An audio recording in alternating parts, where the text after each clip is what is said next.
Hello, hello, hello, hello. Hello, you. How are you this morning? Hello, hello. You guys see the thumbnail. You guys see the moniker, right? Hi, Swanky Yar. My mama and my grandmother. And what inspired this show was the Nolan Wells case, right? My mama told me a long time ago, my grandmother told me a long time ago that white folks were dangerous. White folks were dangerous. Now I know that sounds kind of crazy. But some of y'all already gonna be mad, and I ain't even got started. So but I grew up in a time when black parents said things like this to their children. They did not whisper it, they didn't dress it up. They said it because they believed it needed to be said. Okay? It needed to be known. And when I heard about Nolan Wells, I heard my mama's voice again. I heard my mama's voice. Nolan was 18. He went out with people he knew. He went to an island. He never came home alive. We do not know yet exactly what happened to him. And I'm not accusing anybody of doing anything wrong. It's not what I'm accusing people of. But something about that story brought back every warning I heard when I was growing up. Don't go off somewhere by yourself with a bunch of white folk. Don't tell everybody your business. Don't think you can do everything they can do and get the same consequences. Watch what you say. Watch how you react. Pay attention when you're the only black person in the room, and always make sure somebody knows where you are. These were not things I read in a book. These are things black people told their children. And I started to wonder why. Why so many black parents believed their children needed these warnings? What had they seen? What had happened to them? What had happened to somebody they knew? Because my mama was not a hateful woman, not at all. She did not teach me to hate white people. I have had white friends my whole life, so this was never about friendship. This was about danger, physical danger, workplace danger, the danger of trusting the wrong person with your business, the danger of forgetting that when something goes wrong, the same rules don't apply to you. So today I want to talk about what our parents told us, why they told us, and whether somewhere along the way we got comfortable enough to stop listening. And maybe parents these days ain't telling their black children these things. Okay? Please hit the like, share, and subscribe. Our parents did not make these warnings up. They lived long enough to know that danger did not always announce itself. Sometimes it looked like a man in a white hood, but sometimes it looked like a coworker you had known for 10 years. Sometimes it was a police officer. Sometimes it was a neighbor, a teacher, a boss, or somebody you thought was a friend. That was the part they wanted us to understand. The white people who smiled at you could still be the person who got you fired. The friend who loved you could still stand silently by when their family called you a name. The coworker who laughed with you every day could repeat one thing you said in confidence and change how everyone in that building looked at you. Our parents had seen black people accused of things they did not do. They had seen white children and black children make the same mistake and only one child has to pay for it. They had seen black people work twice as hard and still lose the job, the promotion, or the house. And yes, they had seen physical danger too. They knew there were places that a black person could walk into and not be safe. They knew there were people who could hurt us and still be believed before we were. They knew that if something happened and nobody else saw it, our word might not be enough. See, when my mama told me white people were dangerous, she was not giving me a list of people to hate. She was telling me not to be careless. See, I went. I grew up in a time. I'm 60, so I grew up in a time where this they didn't. It was very covert, this racism and all of this. We knew it was there, but we really didn't know it was there. And so I went to all girls school all my life until I graduated and went to college. All girls school. So basically, I was surrounded by all white girls. And in my high school, it was only seven of us, seven black girls, us seven black girls, right?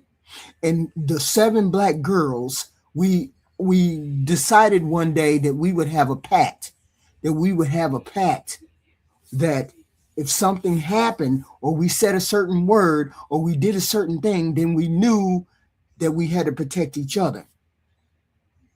Okay. It was only seven black girls in this all Catholic girl high school that I went to when I was growing up. So I kind of knew when my mom told me, be careful, blah, blah, blah. She was telling me that knowing somebody was not the same as knowing what they would do when things got ugly. Laughing with somebody was not the same as knowing whether they would tell the truth when telling the truth cost them something. That is where these warnings came from. They came from black people who had already learned the hard way that sometimes the danger was not the person you knew hated you. Sometimes it was the person you never thought you had to worry about. Please hit the like, share, and subscribe.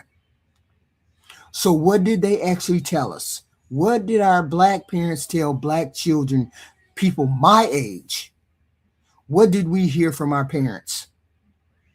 They told us, don't go off somewhere with a bunch of white folks by yourself. Don't get on a boat. Don't go camping. Don't go deep into the woods or end up somewhere you can't leave on your own. If you're going, somebody better know where you are, who are you with, and when you're supposed to be back. They told us, don't tell white people all your business. That did not mean you could never have a real friendship. It meant everybody smiling in your face. It meant everybody smiling in your face had not earned the right to know your problems, your family business, what you thought about the boss, or what you plan to do next. Because something you said on Tuesday could come back wearing a whole different outfit on Friday. They told me, my mother told me, don't think you can do everything white people can do. They might get drunk and act a fool. They might talk back to the police. They might break a rule at work. They might get loud in a store. But if you joined in, you'd better understand that everybody might not pay the same price. They told me to watch the jokes because sometimes people will tell you exactly what they think about you and call it a joke to see what you will let them get away with. Then if you get offended, suddenly you're too sensitive. If you laugh along, they get more comfortable. You notice how they got a new thing where they say chimping out and all that other garbage on the internet. You see that's a test. Those are the kind of tests that they try to give you. My parents told me don't let nobody make me so angry that I become the story, that I become the issue.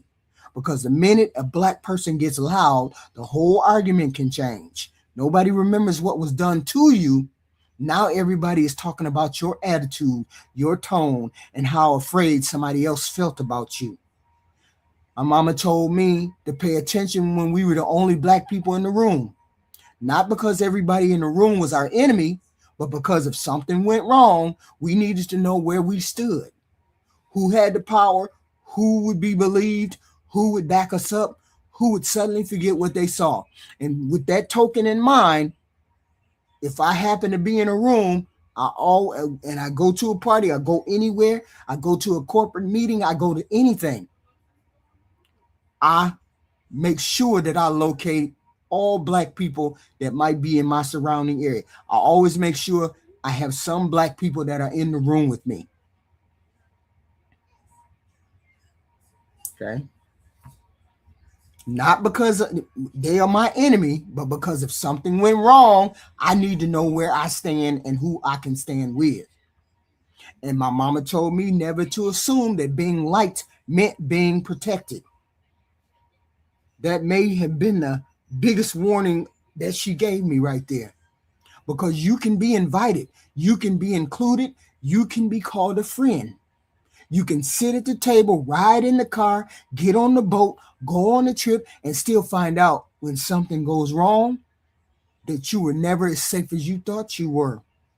Those were the things my mama told me. At the time, some of it sounded like fear. Some of it sounded like our parents were stuck in the past. But they had already seen what could happen when a black person forgot that being comfortable and being safe were not always the same goddamn thing. Okay. Now, none of this meant we could not have white friends. That was never the point. Black people have always had white friends. We've worked together, lived next door to each other, gone to school together, fallen in love together, got married, and raised families, built real relationships. I have had white friends my whole life. So when my mama told me white people were dangerous, she was not telling me that every white person was dangerous. She was telling me that friendships did not make me immune from what could happen. Because sometimes the person who betrays you is not the person who hates you. Sometimes it's the person who likes you but does not like you enough to risk anything for you. They like you until their family has a problem with you. They support you until their friends start looking at them funny. They believe you until believing you means questioning another white person. They're your friend until standing beside you costs them something. And that is where a lot of black caution comes from. Somebody has seen that betrayal before. Somebody has seen that betrayal. Okay? Somebody has seen it. Maybe it happened. Maybe it happened to you. Maybe it happened to your mama. Maybe it happened to somebody at work. Maybe you watched the black person trust somebody, tell them everything, and then watch that same information get used against them. Maybe you watched somebody laugh at a racial joke because they didn't want to make the room uncomfortable, only to realize later that the joke was telling them exactly what those people thought about you. Maybe you watched a disagreement turn into a white person crying, a Karen. And suddenly, the black person who had been wronged was the one everybody was afraid of. Maybe you watched a group of people all do the same goddamn thing, but when consequences came down the line, somehow you was the only one standing there by yourself. That is why friendship and caution were never a contradiction. You could love people and still pay attention. You could trust white folks and still know that trust had its limits. You could have white friends and still understand that there were things they never had to think about because the world had never forced them to. My mama, my parents were not telling me to walk through life afraid of every white person I met. They were telling me not to let friendship make us forget everything they had learned the hard way. Please hit the like, share, and subscribe.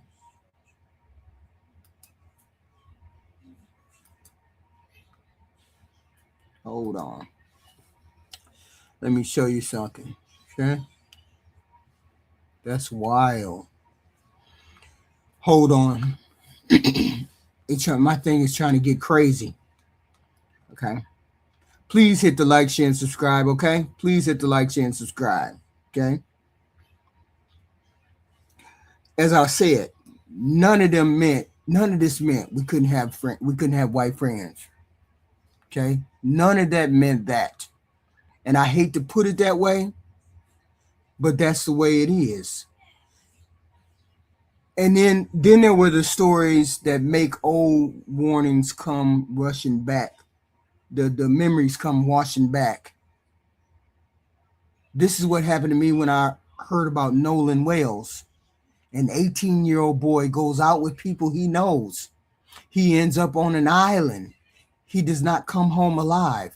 Now, we still don't know exactly what happened. And I'm not accusing anybody of anything. I want to be clear about that. But when I heard the story, I heard my mama talking to me. Don't go off somewhere isolated where you can't get back on your own.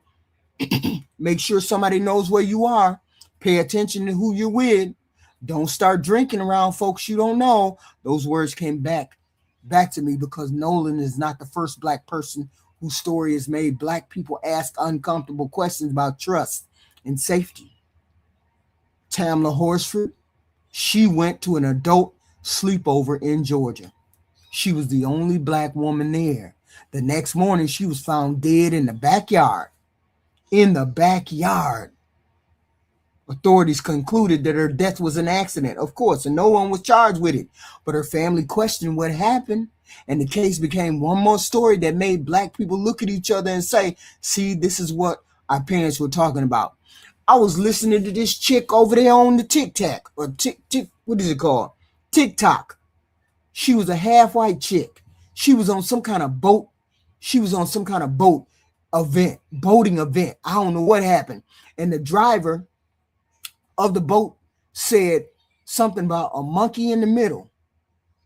Something about a monkey in the middle. And then she got on the internet like she was clueless.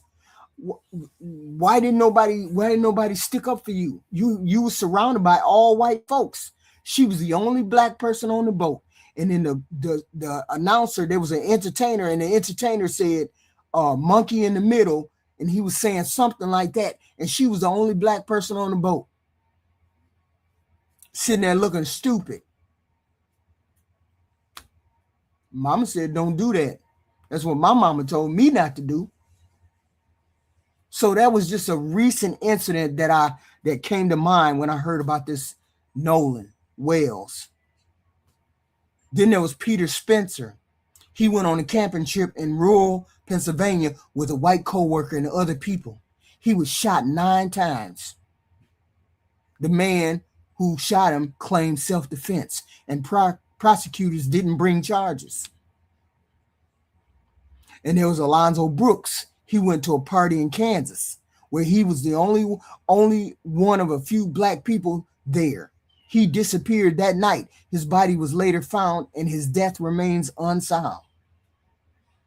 Different people, different places, different circumstances. I'm not saying these cases are all the same, because they're not. I'm not saying every person who was there was guilty of something, because I do not know. I am telling you why Black people hear these stories differently from white people. We hear them through every warning we got as children. If you had any parents that cared enough to tell you about these things, they told you. Don't go off somewhere by yourself. Don't be somewhere you can't leave on your own. Make sure somebody knows where you at. And then comes the question that terrifies every family. You left home with people you believed you were safe to go out with. So how did you end up dead? That's the physical danger our parents were talking about. They knew hatred did not always introduce itself, and danger did not always look dangerous when you first walked into the room. Sometimes you thought you were just going to a party. Sometimes you thought you were just going camping. Sometimes you thought you were just going out on the water with friends. Okay. And that is why Nolan Wells brought my mama's words back to me. Not because I know what happened to him, because I don't, but because I finally understand why my mama believed I needed to be warned. Somewhere along the way, I think a lot of us stopped telling our children these things. Oh no, everything is fine. Everything is perfectly okay. My mama said, you can get killed. White folk can get you killed. Okay. Maybe we thought the world had changed enough that they did not need to hear this. The children of today. Our children grew up going to school with white folks, playing on the same team, sleeping at each other's houses, going to college together, working together, dating each other. Their lives were more integrated than ours had ever been. Mine had ever been. And maybe we did We did not want to pass down that fear. I don't know. We did not want our children looking at every white person as a threat. We wanted them to be free to make their own friends and judge people for themselves. We wanted them to walk in the rooms we had once been kept out of and feel like they belong there. We wanted that for our children. So some of us stopped saying the things my parents said to me. We stopped saying, watch yourself. Everybody smiling in your face ain't your friend. Don't do everything you see them do. Make sure somebody knows where you are. Maybe those warnings started out sounding too old-fashioned. Maybe they sounded too suspicious. Maybe they sounded like something from a world we wanted to believe our children no longer belonged in or lived in. But did the world change enough for us to stop? That's the question I keep coming back to. Because I don't want black children growing up afraid of white people. They wary. I don't want them believing every white friend will betray them or every invitation is a trap. But I also don't want them so comfortable with y'all that they ignore what's happening around them. There's a difference between teaching fear and teaching awareness. And I told y'all a couple of weeks ago, this is awareness. We black folks are aware of you white folks. We teach awareness to our children. Be aware of them. You can tell your children to have friends and still tell them to pay attention. You can teach them not to judge every white person and still tell them that everybody will not get the same benefit of the doubt. The grace that they get, you may not get.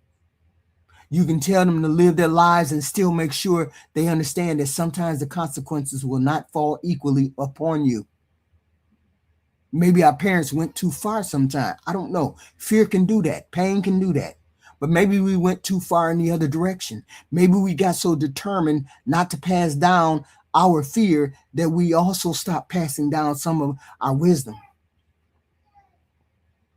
And now I'm 60 years old, looking at stories like Nolan Wells and hearing things my mama told me when I was a kid.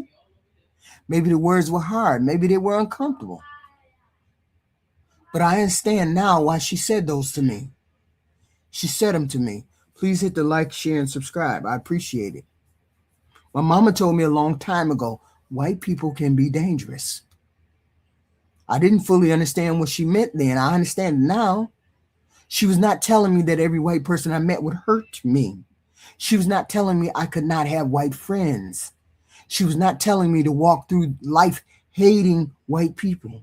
She was telling me not to be careless. She was telling me that everybody who likes you will not protect you. Everybody who invites you somewhere is not responsible for your safety. Everybody who laughs with you will not tell the truth when telling the truth costs them something. She was telling me that I could not always do what everybody else did and expect the same consequences. Like I said, I went to all girls school all my life until I went to college. Okay. So us black girls, who were the only black girls within these schools, we had codes for each other. If we were in trouble, if this, if that, if this, if that. Okay.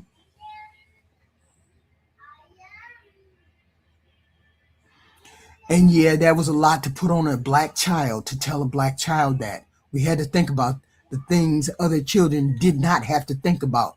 Black boys have to worry about getting home at night when they're driving in the car. Say this, say that. Don't do this, don't do that. These are the lessons that we have to learn as black children. Okay?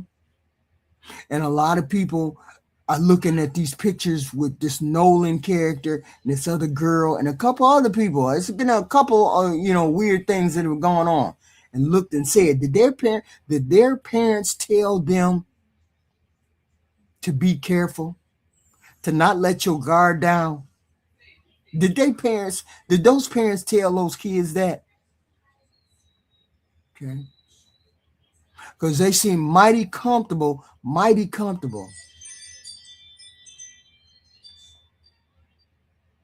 Okay.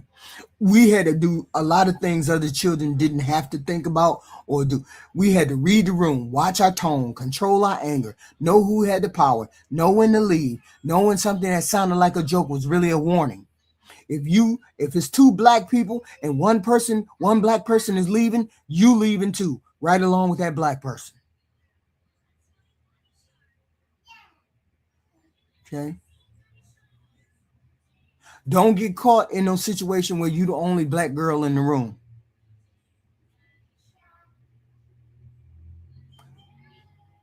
Know when something like a joke sounds like that's really a warning.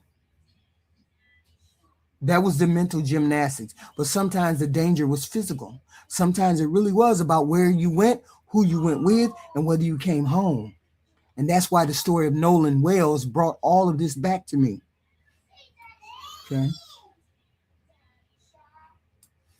I don't know what happened to that young man. I'm not going to accuse people when the facts are not there, but I know what I felt when I heard the story.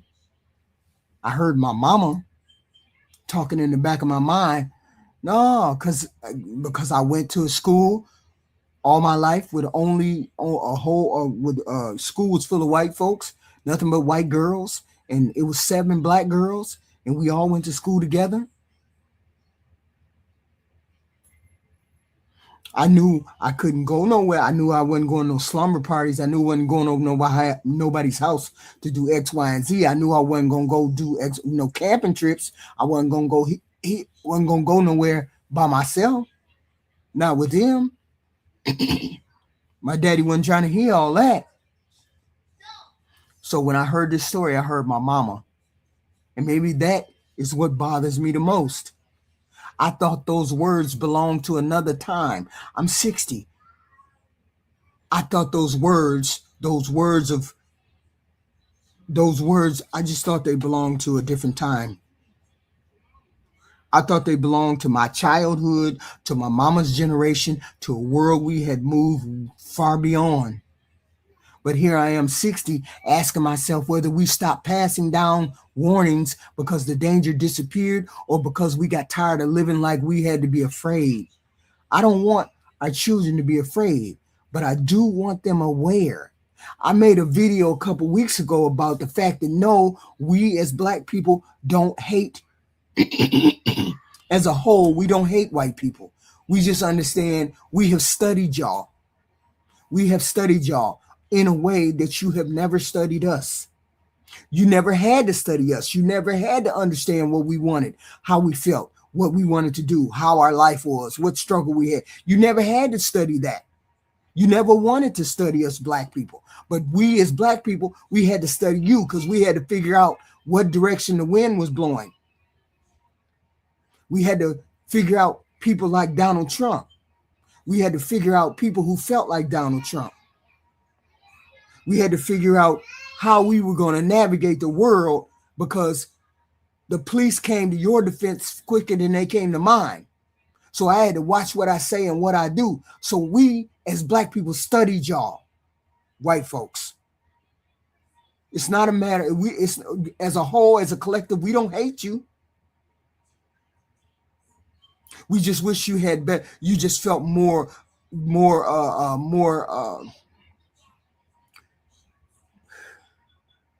We don't hate you. We're just wary. Let's put it that way. Instead of getting into it, we're just wary of white people. Most black people are. We're wary of you because we don't know what you're going to do and when you're going to do it. We know that you're going to do something. We just don't know what it is. And we always have to brace ourselves. That's it. We brace ourselves when we have to get around you white people. We have to brace ourselves because you could turn on a dime. We will say, hey, we will have friendship with you, kinship with you, but we're always wary of when you turn on a Jekyll and Hyde face. She's my friend today, but she might stab me in the back tomorrow. Okay? But we ain't surprised when you try to stab us in the back later on. We ain't surprised because we already have the armor on. We already understand that would be your nature to do that. And history has taught us that this would be your nature to do that. You turn on a dime because you always will pick the whiteness or the supremacy before you will pick humanity. This is just something our parents taught us.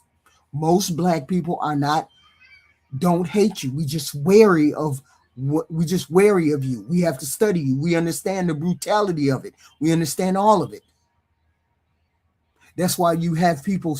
That's why we gave you the clearest message that a man like Don, when the election came, we as a collective, us black people, gave you the most clearest message about what a person like Donald Trump could do if they were in power. We gave the clearest message of saying, no, we didn't want that. We don't want these people deported. We don't want this. We don't want X, Y, and Z. As a collective, that's what we came across and said. But white folks, you chose your whiteness over your humanity. And it wasn't a surprise. That's why you have us standing down from any kind of fight, any kind of confrontation, any kind of anything. Because we can't keep fighting against something when people don't see when people don't understand what's going on. So we're wary of white people. It's not that we hate you, we don't hate you, we're just wary of you. We understand the nature. We understand your nature. We understand it. History has taught us. Okay. But I don't want my grandchildren and children to be afraid. I don't want them, I just want them to be aware of this. Have white friends, love who you love, go to school together, work together, travel, live your life. But pay attention and be aware. Know where you are, know who you're with, know who you're getting, know how you're getting home. Don't ignore the joke that tells you something about the person telling it. Don't assume everybody will pay the same price when something goes wrong. Don't mistake being invited for being protected. My mama's words were harsh. Maybe today we would say them differently. Maybe it would be something different. But I finally understand what she was trying to tell me. She was not teaching me who to hate. She was teaching me how to come home, how to make it home. Because I might not make it home if I trusted the wrong individuals. And this Nolan character didn't make it home after he trusted the certain individuals. That Tamala Horsford, she didn't make it home after she trusted certain individuals at an adult slumber party. Like I said, in no way, shape, or form is it hate. It's wariness. It's wariness. And people keep saying, oh, I got black fatigue. I black. No, you don't know. You don't know what fatigue is. Black folk, we have white fatigue. We really, really do. Okay? We really, really do. We're tired of saying these things and people not believing us. We're tired of doing these things and white people not understanding why we do these things. Why we tell our sons, make sure you're driving correct and right and doing all the things you're supposed to do, because they like to unalive folks. That's why I say, my parents used to tell me, white folks are dangerous. They're more dangerous than black folks, because out of fear, they will hurt you out of fear. Even though there's nothing to be afraid of, I can walk into a store right now and I'm the only black person in there, and every fucking white person will be conscious of me in the store like I'm some kind of degenerate. But that's not how us black people navigate the world. We don't navigate it like that. We don't look at all of y'all as though you do something dangerous. We don't look at you like that. Only specific situations, specific people do we think that way about. But the thing is, out of fear, I could get killed in a store and I ain't even raised my hand or my voice. So I'm always wary of where I'm at, who I'm with, and how I am. Okay. I've never been betrayed by anybody on this planet except a white woman. I've never been betrayed by anybody except a white woman.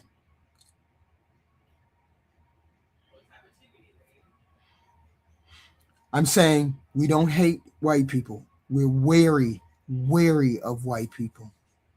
And we, man, like I said, we have had to study y'all, so we understand everything about you all.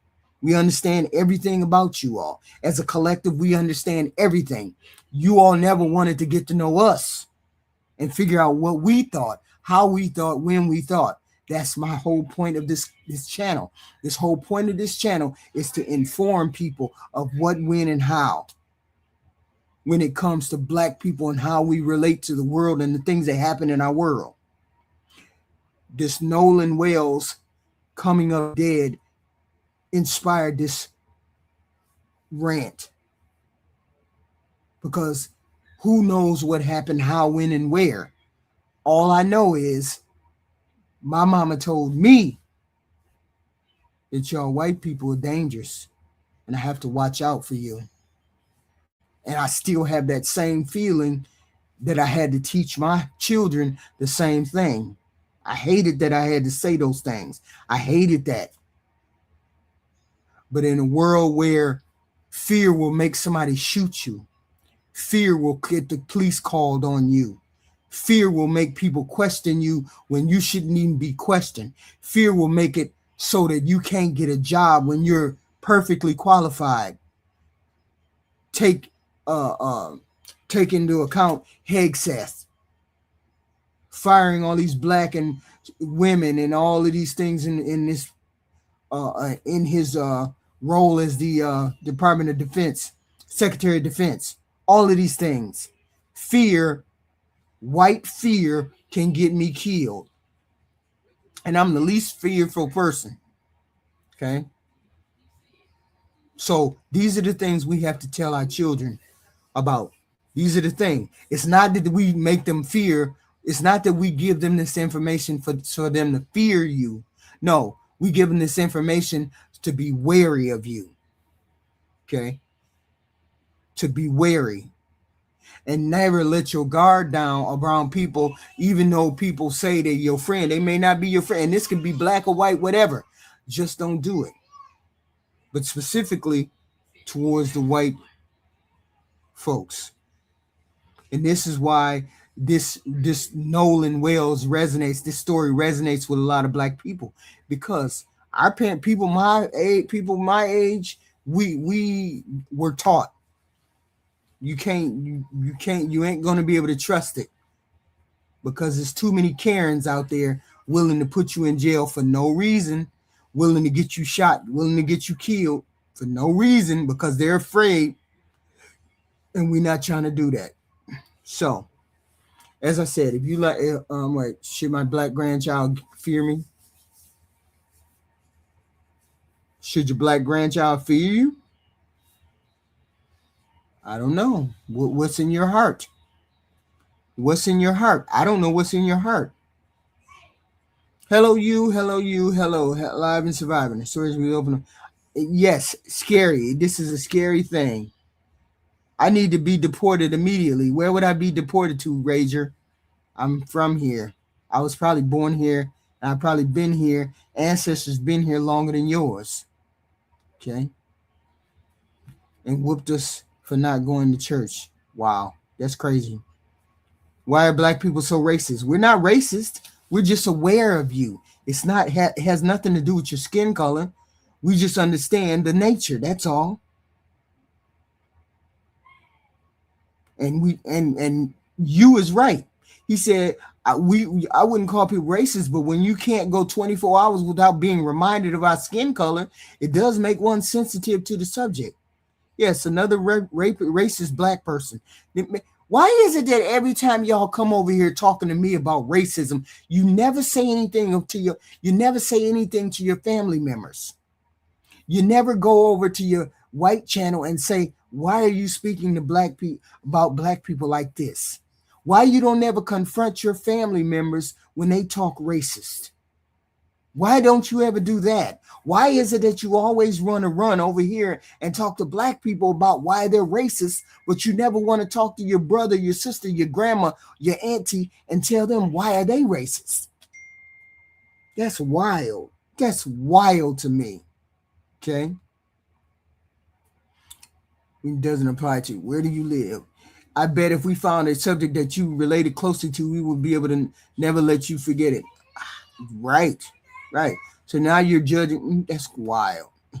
You cannot be the only black person on the trip with white people that don't actually love you. I was just wondering where all of this was at. I don't know what the hell is going on with this story with this young man. Okay. I don't know what the hell is going on with this story with this young man. All we know is that young man never came home. Okay. That's all we know. Shadow banned, you need to be shadow banned because you're retarded. And it must be the autistic thing. Okay. Must be. Okay. I'm from Australia. We don't really have a big race issue like you doing. Yes, I I get it. And we wouldn't have a big race issue. We don't have a race issue unless somebody else brings up the race. We can't seem to overcome it. We cannot seem to overcome it. Okay? We cannot seem to overcome it. And it's if you never said anything about being black or white or anything else, we wouldn't have a problem. Okay? Yes, you're dumb. Democrats are retarded. So are Republicans. That's what you are. Film told me to know your place. Yeah, a lot of people said all of these things. You're 6 times more likely to get killed by a Negro than you will a white person. Yeah, okay. But the point is, you guys, a lot of you guys are Karens. And a lot of you guys like to call the police and pull guns out and shit like that. And that's wild. And he ain't 6 times more likely to get killed by a Negro than you. Yeah, but still. I'm gonna trust myself in a room full of black people first before I trust myself in a room full of white folks. Though it just is what it is. I just was raised that way. Amen. Created by God, curse. That's wild. How dare you not like me now? Now I hate you. Yeah, that's crazy. White people evolved from being so far north they didn't need a natural protection from the sun. Boy, who cares? Nobody cares. You don't care. The woods, you don't care. Why you here? Stop upset. No, I don't obsess. We black people don't obsess over the white people. Y'all obsess over us. Y'all obsess over us. We wouldn't have nothing to say or do if y'all wasn't around like that. That's wild.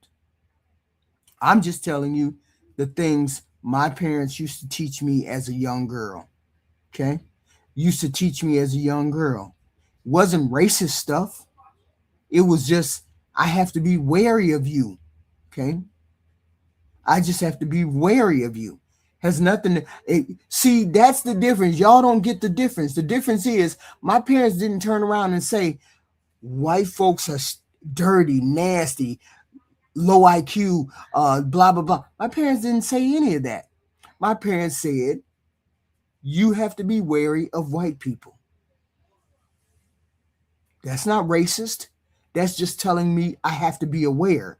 You all tell your kids we're dumb, low IQ, we blah blah blah. We don't take care of our family. We don't have father. Y'all the one who tell y'all kid those things. Those things are racist. We don't tell our kids stuff like that about white folks. We just tell them you need to be wary of these things. You need to be aware of where you're at, who you're talking to, who your friends are. We tell you to be wary. There's a big, big difference between telling your child to be wary of certain people and telling your child that those people stink. Okay? That's way hella different. Okay? Way hella different. Okay? Okay, 70% of black women were paid by someone who don't owe. That don't even make sense. As a white man, I won't even go on a boat with others. No sleep. RIP to young man. I hope justice is served. I don't know what happened. Maybe he just fell off the boat and fell into the water. Maybe he just bumped his head. Who knows? They haven't released those. They haven't released the the all the evidence and whatnot. So we don't know what happened to that young man. We hope it was not foul play. Who knows? We don't know. Okay. At 9 years old, you robbed gas stations. Wow. Don't see point do and don't see point dude. It's obvious paid by yeah. Okay, so all humans are the descendants of God. Of course. I believe all of these things, and I believe all of these things. Okay. EBT Section 8, act like you don't know. Why are you too stupid to understand that white folks get more of that than black folks? Why are you too stupid to understand that the what's stop talking in talking points? Y'all need to grow up. For real, for real. You act like that shit hurts me. I ain't never had that shit. It don't hurt me. So saying it in my chat makes no difference. That's wild. Just crazy. Be wary of being expected to get a job. Yeah, okay. Be wary of being expected to get a job. I would think my job would be more. I think my job would be better than yours. I would think that. So stop saying that dumb shit in my chat. And that affects people of all races. Okay. Don't want no job. Ancestor had it hard 100 years ago, so I'm old. Meanwhile, Africans come here and succeed because they work instead of big. That's wild.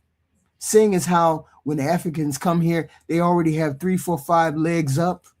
They already come here because they got money. A plane ticket from Nigeria ain't cheap. What are you talking about? Lady, you smart. I don't think stupid there. No white boogeyman, no black boogeyman. Devil comes in all colors and they're stupid and all right. Yes, they are. They are, yeah. And I believe it, I believe it, I believe it. I'm just telling you, these are things that my parents taught me as a kid to be wary of white folks because things might happen. Not being unalive, that's not what I'm saying. But definitely be confronted by Karens and definitely be confronted by police that may or may not believe you. These are things that my parents taught me.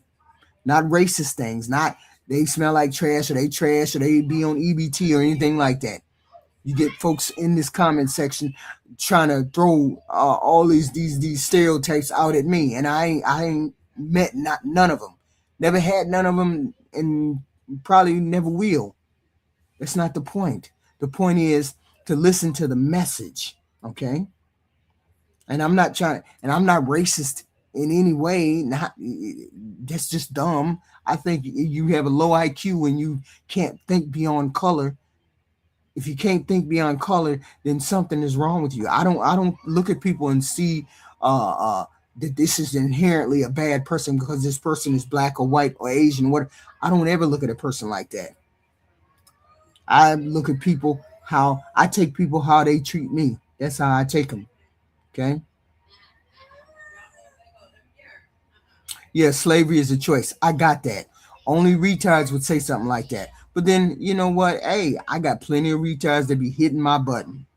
I appreciate all of you. Thank you for being here. Thank you, Black America. Thank you guys for showing up. And I will be back later with more content. Of course I will. Of course.